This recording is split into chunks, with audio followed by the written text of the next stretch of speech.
Chapter 8. Too much. Laziness smells like a litter box, needs changing. The cat's fed up and pooping on the upstairs carpet. Laziness tastes like cardboard, another frozen pizza for dinner.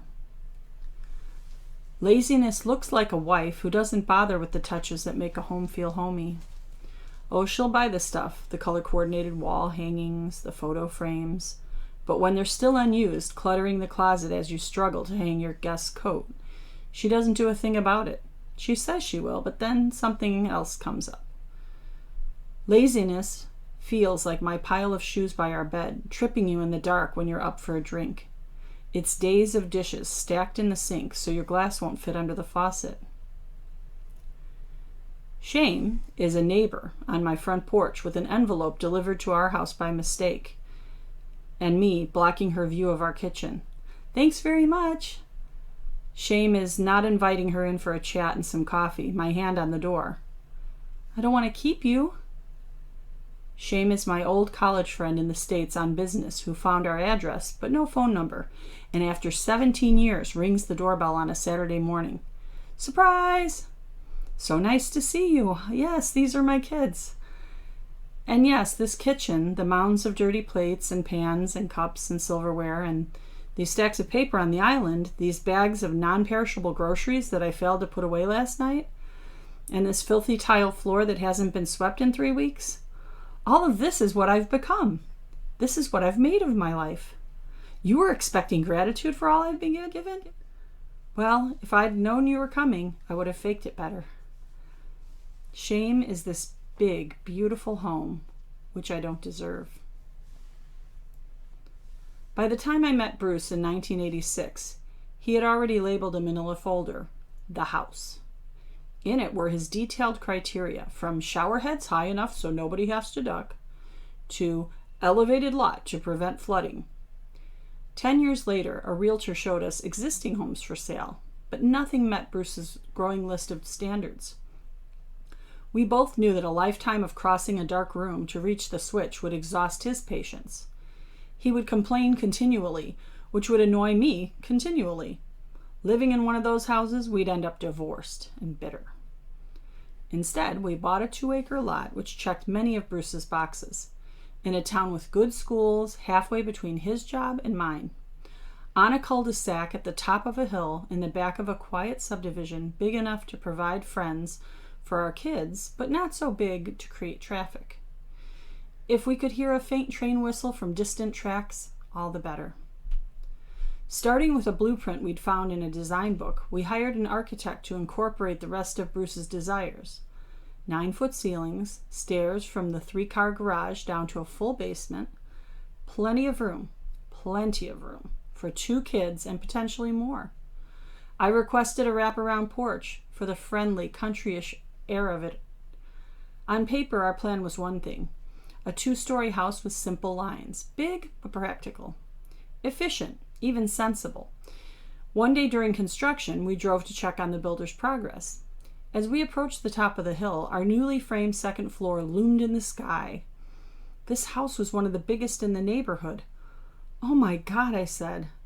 I felt sick thinking of those in the world without enough food, living under viaducts. From the driver's seat, Bruce asked, "What have we done?" In time, this house would become my family's home, where we laughed and argued and grew up. Bruce was satisfied. For me, it was always too much. In my kitchen, the mother of one of Annie's grade school friends was waiting for her daughter after a play date. I was relieved to be in the middle of a cabinet cleaning project. Glasses, plates, casserole dishes scattered across the countertops and island. Since this was clearly a mess with a purpose, I wasn't embarrassed. And this temporary chaos hid the permanent mess underneath. She didn't know that I had started the project a week ago, had lost interest, and wouldn't finish for another 14 days when the disorder would finally overwhelm us all. Cleaning cabinets, I explained with a knowing chuckle, as if I were just like every other mother participating in a regular, periodic reorganizing and tidying. This kitchen, I imagined, is what spring cleaning looks like. I was an alien, pretending to be human. This mom was the same one who once, when we sat in her perfect kitchen, eating perfect snacks and drinking perfect coffee while the girls played outside, told me she envied my ability to relax. Was this a euphemism? Was she really saying, well, yes, you're a slob and I'd rather die than live in a house like yours, but at least you're not frenzied like the rest of us? It was true enough. I was often good at relaxing, at playing blocks on the floor with my kids or snuggling through another episode of SpongeBob rather than decluttering or scrubbing the dark mystery liquid dried onto the bottom fridge drawer. I was much better at being than I was at doing. In a way, the ability to ignore the mess around me was indeed a gift. The heart of life, after all, is in the playing and snuggling. Those close, slow moments are what build intimacy. I didn't infect my kids with a hyper sense that everything always needed improving, that it's never good enough. I didn't nag them to pick up every little toy and sock from the family room floor. I knew I'd get to it eventually. When the mess became unlivable, or when we knew guests were coming, we'd clean. No need to worry about it now when we're so cozy and SpongeBob's pet snail has run away from home. In a way, this was Carpe Diem at its best. We were living in the moment. The problem was that eventually was never in the moment. The socks were always cluttering the floor, and I was never truly relaxed. With good intentions, I would plan a big project for the weekend to get the place shipshape.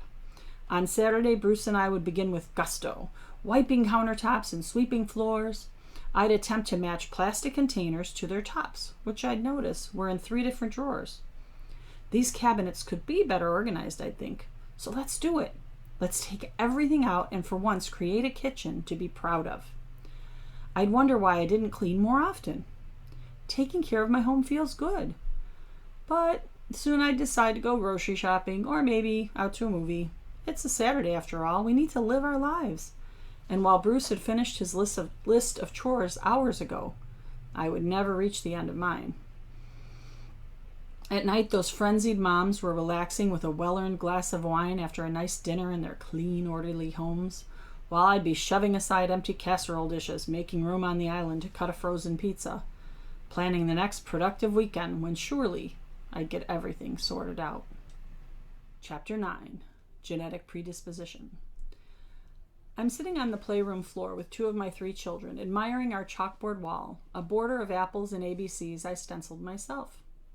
On the home's blueprint, this space was a formal dining room, but from everything I'd read about child development, I knew a place to play would serve us better. 3-year-old Annie tilts a pink plastic teapot toward my imaginary cup. "Here's your coffee, lady," she says. "Do you want pancakes with that?" Ben moves his toy men through a forest of wooden blocks. His noises show complete immersion in this creative world. Choo! The figure jumps off a cliff and employs his parachute. Psh! He lands safely on the laminate floor. "My guy says it's time to sleep, Mommy. We need to build him a house." "Here you go," I say, pulling a box of blocks toward us. I've disturbed a huge wolf spider who is now charging toward me. Before I can stop myself, I scream and scramble a backwards crab walk. The kids' spells are broken. "What, Mommy? What's wrong?" With a weird vibrato, I say, "Oh, nothing," not wanting to teach them this illogical fear. They should enjoy nature, have sleepovers in the basement. "It's just a cute little guy come to play with us." My breath catches. They know I'm lying. Ben vaults up. "Kill it!" he shouts. Annie throws her teapot and runs to the other room. "It's just one of God's creatures," I yell after her. I'm still on the floor. The spider could be anywhere. Spindly brown legs crawling up my pants, on my neck and my hair. I spring to my feet, shake my limbs, and hurry out, leaving Ben alone. "You go ahead and build the house, honey. I'll be right in here." From the kitchen, I watch him stand there, eyes wide, frozen. My fear of spiders is just the beginning. Despite my best efforts, these kids will inherit the worst of me. Ethan was 4, Ben an infant, when my college gang came to my house for a 10-year reunion. We'd all been neighbors on the dorm's international floor, so these friends had traveled from Germany, Italy, Spain, Panama, and Central Illinois. I was hosting the party. While Ben rocked quietly in the automatic swing, attracting praise from everyone around us, Ethan was misbehaving. I don't remember the offense. And I told him, "That's one." He kept it up. "That's two."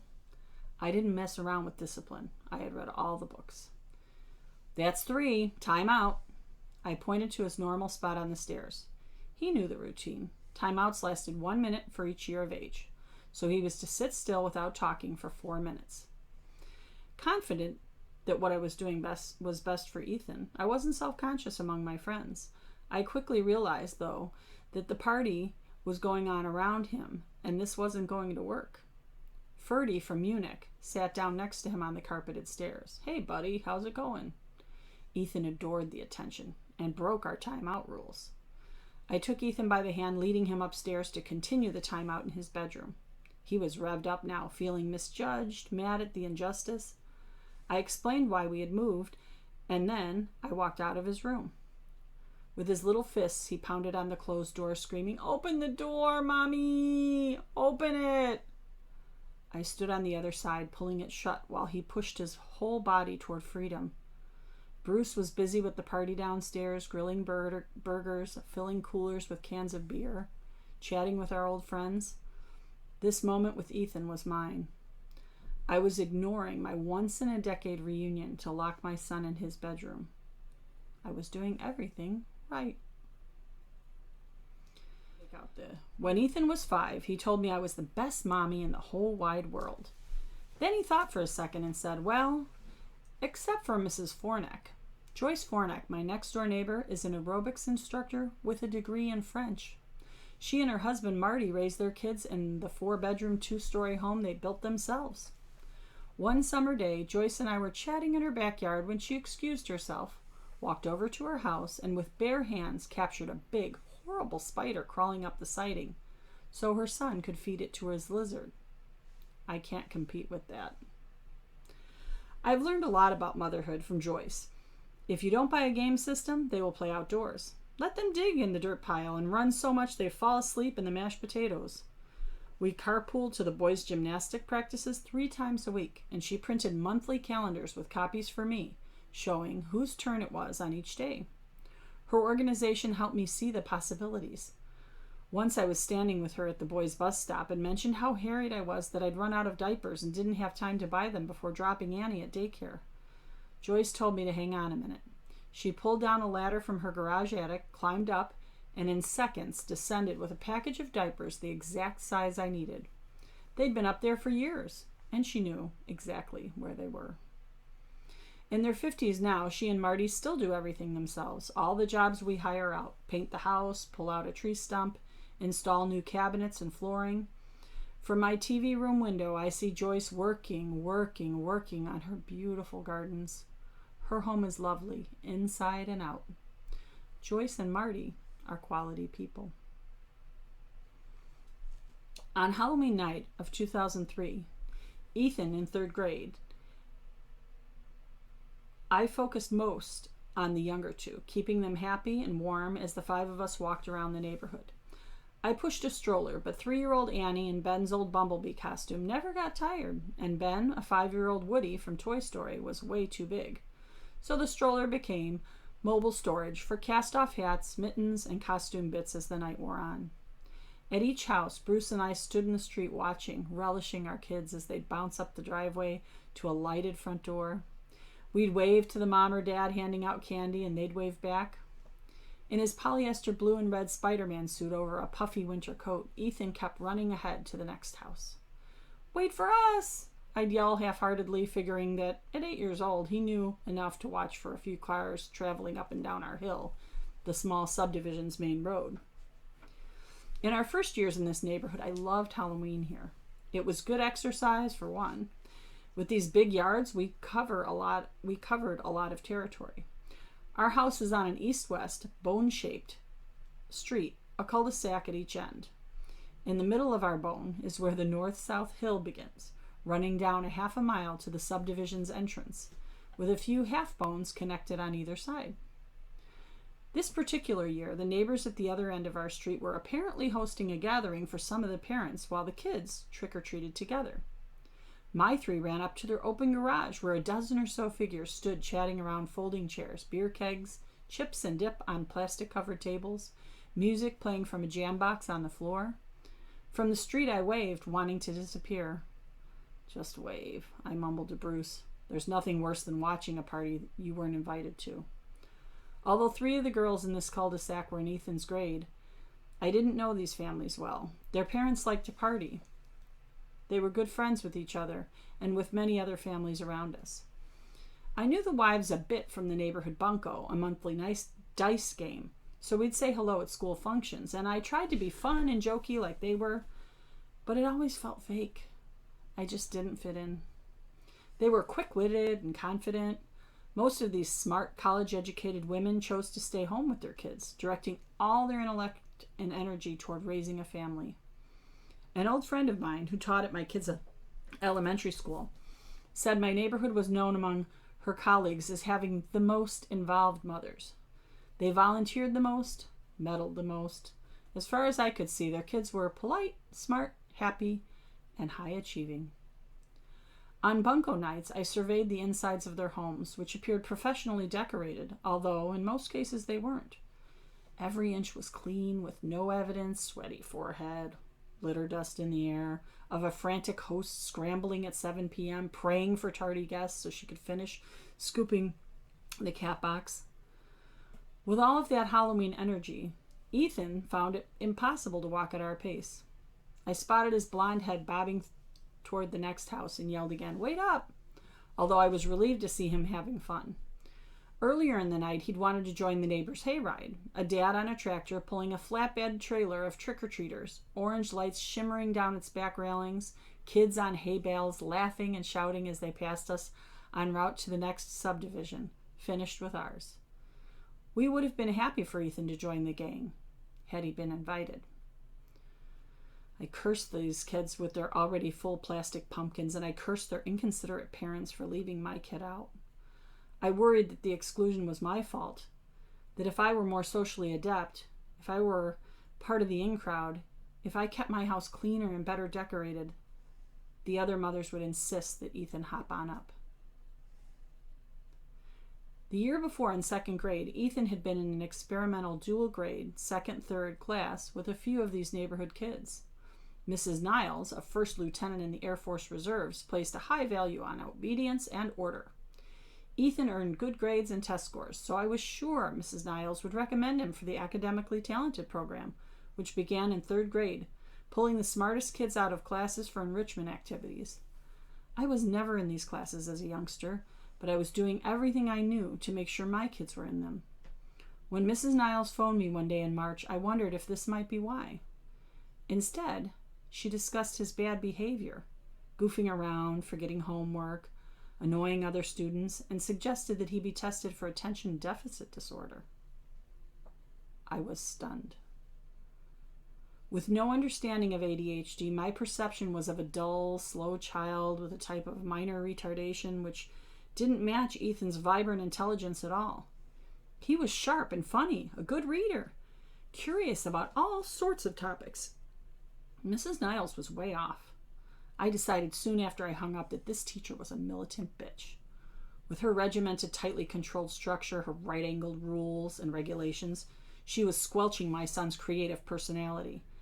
And it was a mistake to place him in this class with older kids. He got lost in the demands of their dual-grade experiment, which it turned out was in its last year. In April, Mrs. Niles would be called up for active duty in Iraq, and I guess the other teachers were not willing to take on the dual-grade quagmire. Clearly, Ethan was a victim of circumstance. Bruce and I met with the school social worker, who had talked with Ethan a few times and concluded that Mrs. Niles' concern was appropriate. Mrs. Niles had checked boxes on the teacher informant questionnaire, a 43-item list of crimes. Fails to give attention to details or makes careless mistakes. Is forgetful in daily activities. Blurts out answers before questions have been completed. Interrupts or intrudes on others. Does not follow through on instruction. Loses temper. Attention deficit hyperactivity disorder. I worried that this type of label could snowball. One misinformed educator administers a disorder to my child, and nobody has the guts or passion to disagree. From then on, everything is different, tainted. Ethan's perception of himself and his abilities, disabled. Also, there was no way in hell I was going to drug my child. Bruce and I had been instructed to complete the parent informant inquiry, from which I had begun stockpiling a defense against this disorder. Has difficulty organizing tasks and activities? No. Since he was 4 years old, this kid would come home from trick-or-treating and categorize his candy by size and type, arranging bubblegum, chocolate, and gummies into columns on the family room carpet, a floor version of his father's meticulous charts. Argues with adults. He's an independent thinker, and we're teaching him to articulate with confidence. Has difficulty keeping attention to what needs to be done. I've seen my son build an entire city with wooden blocks, focusing on nothing else for a whole afternoon, and he concocts the funniest, most intricate cartoons with detail and dialogue. Relationship with siblings. You show me siblings who like each other, and I'll show you a weird family. Relationship with peers. He's a social kid, likes to make others laugh, hangs out with boys in the neighborhood once in a while. They seem to get along. I didn't think any of it was a problem. But as advised, Bruce and I brought Ethan to the new ADD clinic in our pediatrician's office. The American Psychological Association officially changed the disorder to ADHD rather than ADD in 1987, but the clinic was still using the old distinction in 2003. Before we saw ADHD expert Dr. Blair, Ethan was tested for hearing and auditory processing. His hearing was fine, normal. To evaluate processing, which measures how well he can understand what he hears, the audiologist, a plump, white-haired woman, first asked him to decipher filtered or distorted speech. Looking like a little DJ in a big stereo headphones, Ethan answered her questions perfectly. Filtered speech, normal. He was enjoying the attention of this nice lady and both parents, who for once were all his. But I could tell from his sighs and wiggling that Ethan was fatigued after a long day at school, and now this doctor's appointment. He needed freedom and movement, not more idle obedience. The audiologist next measured his ability to focus on one of two sentences played simultaneously in opposite ears. "Tell me what you hear in your right ear," the doctor said. Then, "Tell me what you hear in the left." Finally, she did the same thing with numbers. The audiologist's report was a minefield of results. Little bombs dropped, I thought, to support their expected diagnosis. Cooperative, friendly, and fidgety. Her use of all caps for this one word annoyed me. Why not emphasize cooperative and friendly? And really, wouldn't any of us fidget at this point? Next on the report, results showed Ethan's scores for competing sentences and competing digits were lower than normal. He wasn't able to ignore the right ear and focus on the left. At the bottom of the page, the audiologist concluded, "These findings are consistent with a child who has auditory processing problems and/or attention deficit disorder." No. Later, I called the audiologist's office and explained that Ethan had been tired. I wanted it redone. She didn't believe there was a problem, but she accommodated my request and we made another appointment. Retest shows no significant difference between the two tests. Disappointed, I searched for more information to prepare the appointment with Dr. Blair. I read his book, ADD Children, a handbook for parents, on whose back cover I learned Dr. Blair is the director of the Dreyer Development Center. The center's ADD program is one of the largest in the country, and Dr. Blair actively manages over 1,500 ADD children.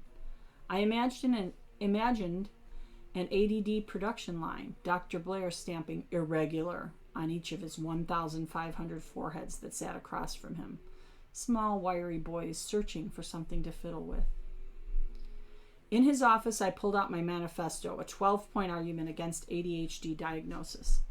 A pale, bald man in his early 60s and a bit fidgety himself, the doctor typed as I talked. At the end of my list, he looked at me with a half smile and pronounced his judgment. "We can call it whatever you like, but if it walks like a duck and talks like a duck, They're all going to know it's a duck. Later, I read his report. The typos are all his. Ethan is a 8-year-old male who is for an evaluation for ADD. He is accompanied by mother and father. Other reports, audiology processing report and social work report were reviewed with patient parents. School has problems with organization and goofing around. He forgets homework sometimes. Handwriting is a problem. At home, he can focus and get things done. He is good at building things and likes to draw superhero comics. Observations. Friendly, cooperative, no problems with following directions one-on-one, and impulsive. Again with the all caps. There was no official diagnosis yet, though. He agreed to hold off with the label and medication, to meet again once the New Year's... Again with the all caps. There was no official diagnosis yet, though. He agreed to hold off with the label and medication, to meet again once the new school year was underway. In 3rd grade, Ethan was placed with Mrs. Emery, whom I saw as the opposite of Mrs. Niles. Emery was experienced, artsy, and kind. She recognized Ethan's unique creativity, but at first quarter conferences she reported problems with impulsivity, which I'd learned was a symptom of ADHD. Ethan was acting before thinking, blurting out answers when it wasn't his turn, making jokes when it wasn't time for jokes. Some of the kids were making fun of him, she said. Dr. Blair recommended medication. With all of this in my head that Halloween night, I was still very reluctant to drug my son. One moment changed my mind. After all the trick-or-treating, we were headed up the hill toward home. Ethan up ahead of the rest of us. On the other side of the street, another family, including a boy Ethan's age, walked down from the party. In an instant, without looking, Ethan darted into the street toward his friend. A car coming up the hill slammed on its brakes just in time. Now I recognized it. Impulsive. Chapter 10. Chocolate Pudding. Ethan had never swallowed a pill. Dr. Blair told us to introduce his meds during a school break when we could study the effects. The day before Thanksgiving, on our way out of town in a full minivan, Bruce driving, me beside him, Ethan, Ben, Annie, and my mom in the back, we pulled into Walgreens drive-thru to pick up Ethan's Strattera, the medicine meant to balance his neurotransmitters to improve impulse control, hyperactivity, and focus. Stapled to the pharmacy bag were 16 pages of potential side effects. Convulsions, sudden loss of consciousness, increased risk of suicidal ideation in children and adolescents. The good news? If your child survives, he'll be well behaved. Bruce and I had already studied these warnings and found the risks to be slim.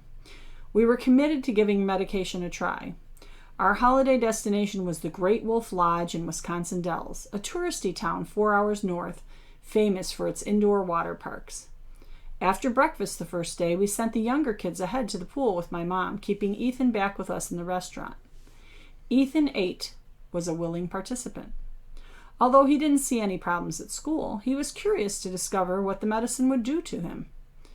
Bruce placed a small glass of water on the table. I handed Ethan the pill, who dropped it on his tongue, took a drink, and gagged, coughing out the blue and white capsule, which now lay on the carpet, soggy and ruined. He tried again, spit up another pill, and then a third. Bruce sighed and looked the other way.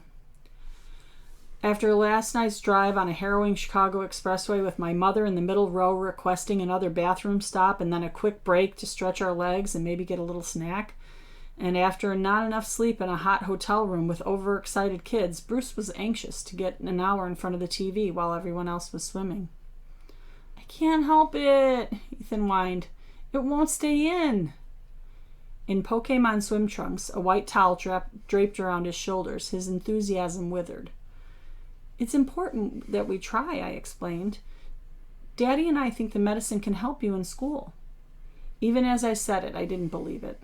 "Can I just go?" he pleaded. Thanksgiving in a hotel was unconventional, but early on, Bruce and I had tried the traditional route. We'd invited Bruce's mom, my brother, and whichever woman was in his life at the time.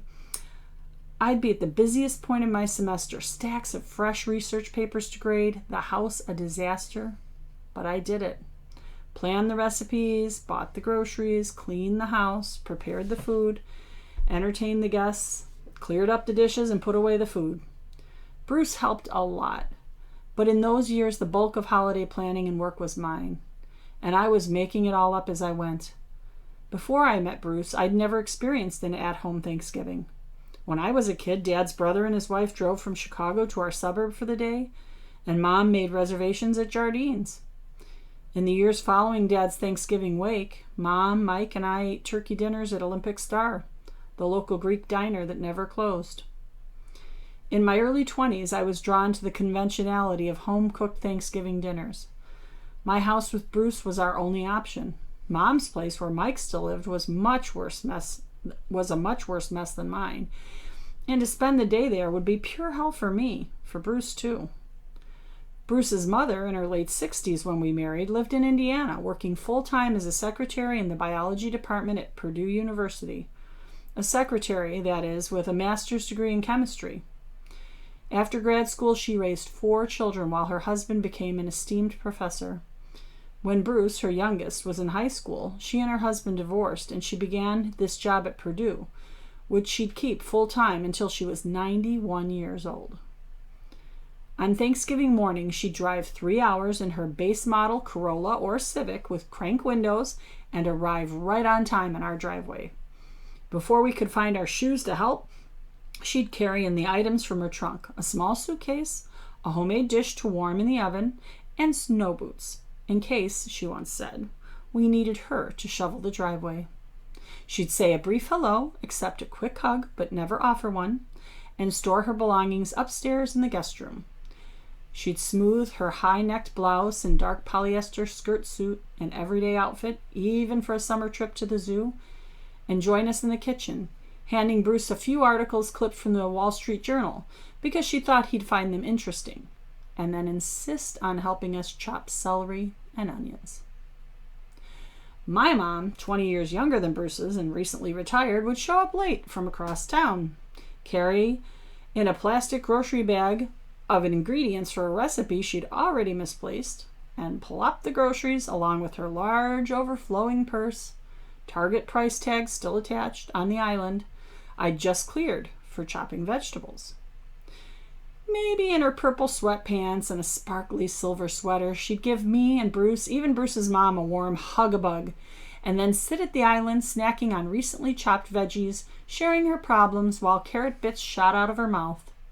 Soon she'd be under a blanket on the couch, snoring, as Bruce's mom looked on with certain disgust and said something like, "Boy, she must have worked all morning to be that tired." After Ethan was born, I wanted our tradition to be something different, something fun. The tall booth at the Great Wolf Lodge blocked the morning sun, and the restaurant's paneling was dark. The whole situation felt like corruption of Ethan's purity, his innocence. Bruce hid the capsule in a bowl of chocolate pudding. "Think of it as a breakfast dessert," I said, stroking Ethan's back, insisting that yes, he was still hungry after 2 pancakes, a bowl of Fruit Loops, some bacon, and a donut. He refused to eat another bite.